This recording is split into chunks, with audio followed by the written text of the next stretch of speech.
Saudi अरब में Iran का drone धमाका देखा गया। सऊदी अरब की सबसे बड़ी तेल रिफाइनरी में धमाका हुआ है। अरामको रिफाइनरी पर ईरान का ड्रोन हमला सामने आ चुका है। आप देखिए, अभी तक मिलिट्री बेसिस पर हमले कर रहा था, अमेरिका के मिलिट्री बेसिस को निशाना बनाया जा रहा था ईरान की ओर से, लेकिन अब सऊदी अरब से खबर है कि सऊदी अरब की सबसे बड़ी तेल रिफाइनरी में यह धमाका कर दिया गया है। अरामको रिफाइनरी पर ईरान ने ड्रोन से अटैक कर दिया है और वहां भी भारी तबाही की खबर मिल रही है। तो हालात कैसे यहां पर बन रहे हैं, आप समझिए कि ये तमाम 7 से 8 जो गल्फ कंट्रीज हैं, चाहे बहरीन की बात कर लें, सऊदी अरब की बात करें, दुबई की बात करें, कतर की बात करें, कुवैत की बात करें, यहां लगातार हमले पे हमला ईरान की ओर से किया जा रहा है। कई देशों में माना गया कि शहरी इलाकों में, रहायशी इलाकों में, होटल्स पर यह अटैक यहां किए गए। दुबई के एयरपोर्ट पर अटैक यहां किया गया, कई एयरपोर्ट्स को निशाना यहां बनाया गया। तो ईरान करना क्या चाह रहा है, ये सबसे बड़ा सवाल है, क्योंकि पहले दावा किया गया कि सिर्फ अमेरिका के मिलिट्री बेसिस पर वो हमले कर रहा है, अमेरिका के बेसिस को तबाह करने की कोशिश कर रहा है, लेकिन इन देशों के जो ढांचे हैं उस पर हमला करने के पीछे की ईरान की क्या मंशा है, क्योंकि अब सभी कहीं ना कहीं ईरान के खिलाफ हो गए हैं, क्योंकि इन सभी देशों पर फर्क पड़ रहा है, इनकी जनता पर फर्क पड़ रहा है, आवाम पर फर्क पड़ रहा है, लोगों को दिक्कतें हो रही हैं, आने जाने में दिक्कत है, एयर स्पेस बंद कर दिए गए हैं, लोग बंकर में छुपने के लिए मजबूर हो चुके हैं। और ये हालात सऊदी अरब, दुबई, कुवैत, बहरीन, इन सभी देशों में इस समय देखने को मिल रहा है कि ईरान, इजराइल और अमेरिका की इस जंग में ये देश पिसते हुए यहाँ दिख रहे हैं। इसी के साथ बढ़ते हैं आगे बात एक और बड़ी खबर की। इराक के एरबिल एयरपोर्ट पर भी 3 ड्रोन ढेर हुए हैं। एरबिल एयरपोर्ट पर 3 ईरानी ड्रोन ढेर हो चुके हैं, ये बड़ी खबर यहां पर मिली है। तो इराक के एरबिल एयरपोर्ट पर 3 ड्रोन ढेर होने की खबर मिल रही है। इस एयरपोर्ट पर 3 ईरानी ड्रोन ढेर कर दिए गए। देखिए, इराक तो समर्थन में दिख रहा था ईरान के समर्थन में बयानबाजी भी की गई, ईरान के समर्थन में इराक उतरने की भी बात कर रहा था, लेकिन जो खबर अभी मिल रही है कि इराक के एरबिल एयरपोर्ट पर 3 ड्रोन ढेर कर दिए गए।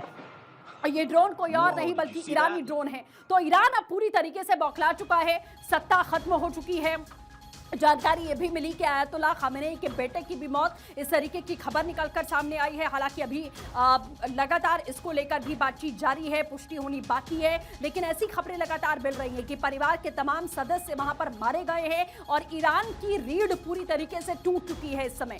भले ही ईरान ड्रोन और अपनी मिसाइलों के जरिए अभी ताबड़तोड़ अटैक कर रहा है, लेकिन अमेरिका ने साफ कहा कि अगर ईरान रुका नहीं तो वो ऐसा पलटवार करेगा कि ईरान ने कभी सोचा नहीं होगा। तो आप सोचिए कि इजराइल और अमेरिका की एक स्ट्राइक से ईरान में भारी तबाही मची है, लेकिन अगर दोबारा से अमेरिका और इजराइल की ओर से ये स्ट्राइक की जाती है तो हालात कितने ज्यादा खराब हो सकते हैं, इसका अंदाजा लगाना पाना बहुत मुश्किल है। दूसरी ओर ईरान 2 धड़ों में इस समय बटा हुआ है। ईरान में आयतुल्लाह खामेनेई की मौत के बाद में एक धड़ा है जो सड़कों पर उतरा है, 40 दिन का मातम मनाया जा रहा है, लोग रो रहे हैं, बिलख रहे हैं और अपने नेता की याद में वो यहाँ शोक मना रहे हैं। और दूसरा एक धड़ा है जो युवा पीढ़ी है, खास तौर पर वो इस कट्टरता से निजात पाना चाहती है। जिस तरीके की विचारधारा, जिस तरीके की सोच लोगों पर थोपी जा रही थी, वो इससे निजात पाना चाहती है। खास तौर पर महिलाओं की अगर बात करें तो महिलाएं मुखरता के साथ में इससे पहले भी सामने आई थी और एक गृह युद्ध जैसी स्थिति ईरान में देखी गई थी कि आयतुल्लाह खामेनेई के नेतृत्व को लेकर सवाल उठ रहे हैं।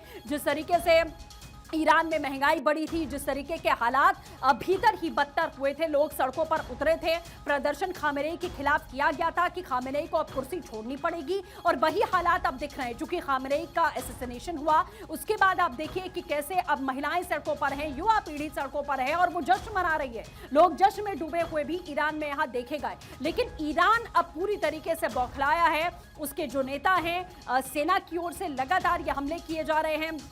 उसके विदेश मंत्री, रक्षा मंत्री की तरफ से बार बार ये बयान दिए जा रहे हैं कि हम बदला लेंगे, हम बदले की कार्रवाई करेंगे, बदला बहुत भीषण होगा, अमेरिका और इजराइल को पछताना पड़ेगा। और ईरान अमेरिका से बातचीत करने के लिए बिल्कुल तैयार नहीं है, वो बातचीत की टेबल पर नहीं आना चाहता। यानी कि डिप्लोमेसी की अगर बात की जाए, डिप्लोमेसी चेन की अगर बात की जाए तो वो पूरी तरीके से यहाँ खत्म होता हुआ फिलहाल दिख रहा है। तो युद्ध में 12 देश कैसे इन्वॉल्व हुए हैं अब आप यहाँ देख लीजिए। लेबनान की बात करें, इजराइल ने तो अटैक किया ही, जॉर्डन की बात करें, Saudi Arab, Qatar, Iran, Kuwait, Bahrain, UAE और यमन, ये वो 12 देश हैं जो युद्ध की स्थिति में हैं। अब ये कैसे हैं आप ये भी समझिए, क्योंकि इजराइल और यूएस की तरफ से हमला यहां पर बोला गया ईरान पर। ईरान में हमला करके आयतुल्लाह खामेनेई को हटा दिया गया, यानी कि असैसिनेट कर दिया गया, मार दिया गया। खामेनेई के साथ साथ 48 ऐसे बड़े लीडर रहे ईरान में जिन्हें मार गिराया गया और एक बड़ी जीत के तौर पर यूएस ने इसे प्रेजेंट किया। दूसरी ओर आप देखिए कि अब ईरान की ओर से अटैक किया गया, जिसके बाद ये 12 देश इस युद्ध में इन्वॉल्व होते हुए नजर आए, क्योंकि ईरान ने दावा किया कि जितने दुनिया में मिलिट्री बेसेस हैं अमेरिका के, हम उन सभी को निशाना बनाएंगे और सभी को उड़ा कर रखेंगे। उसके बाद ये अटैक की शुरुआत हुई, जिसमें Iraq, Kuwait, Bahrain, UAE, Yemen, Qatar, Saudi Arab, Jordan, इन सभी देशों पर अटैक किया गया ईरान की ओर से। कहा गया मिलिट्री बेसिस को अमेरिका के हम निशाना बना रहे हैं, लेकिन ये सभी देश इस युद्ध से प्रभावित होते हुए दिख रहे हैं। तो इस समय गल्फ कंट्रीज पूरी तरह से इन्वॉल्व हो चुकी हैं इस युद्ध में। बार बार चिताया जा रहा है ईरान को कि अगर जंग 3 देशों के बीच में है तो इन अलग अलग और देशों को, मुस्लिम कंट्रीज को इसमें इन्वॉल्व करने का क्या मतलब है। क्योंकि आप देखिए कि मिलिट्री बेसिस पर ही सिर्फ अटैक नहीं हो रहे, बल्कि दुबई से खबर आई कि एयरपोर्ट पर अटैक कर दिया गया, बहरीन से खबर आई रिहायशी इलाकों में अटैक कर दिया गया, सऊदी अरब से खबर यहां पर आती है कि उसकी तेल रिफाइनरी, जो सबसे बड़ी तेल रिफाइनरी थी, उस पर अटैक कर दिया गया। तो इन तमाम ढांचों पर अटैक करने का क्या मतलब निकलकर सामने आ रहा है। तो हालात कैसे हैं आप देख सकते हैं। इराक के भी सैन्य बेस पर हमला करने की खबर यहां सामने आई है। तेल अवीव पर लगातार अटैक यहां जारी है। तो ईरान रुकने का नाम नहीं ले रहा है। उधर अमेरिका और इजराइल बार बार यही धमकी दे रहे हैं कि अगला हमला बहुत भीषण होगा। फिलहाल रुक रहे हैं, छोटे से ब्रेक के लिए, जल्द हाजिर होंगे।